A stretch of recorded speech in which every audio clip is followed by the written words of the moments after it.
So for day 3, we're going to put the right hand in. We're going to work out that syncopation or that relationship between the hands. It's kind of like a drum groove.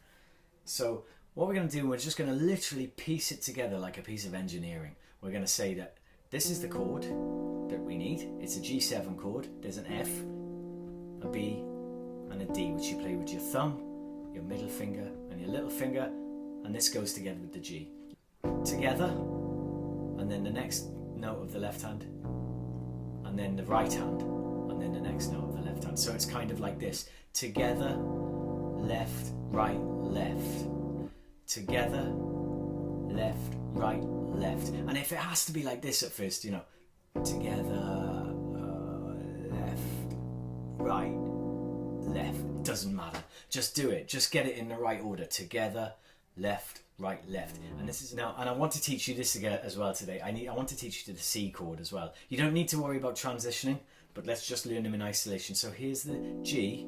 We just move our middle finger and our thumb down to the next available note, the B, the E and the B flat. Together, left, right, left.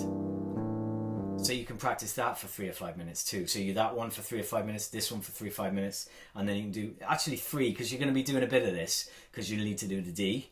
There's the D. So you're going to move your position from here all the way to here.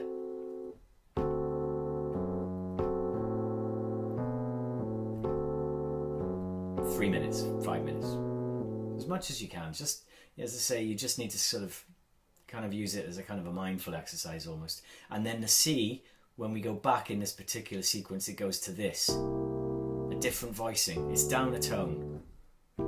Thumb on the B flat, this top black note here, middle finger just above these 2 black ones, and the G here. And practice that. Okay? And if you can practice all those things, we're at day 3, you're nearly done already. In fact, you could probably cobble together a decent blues already with that.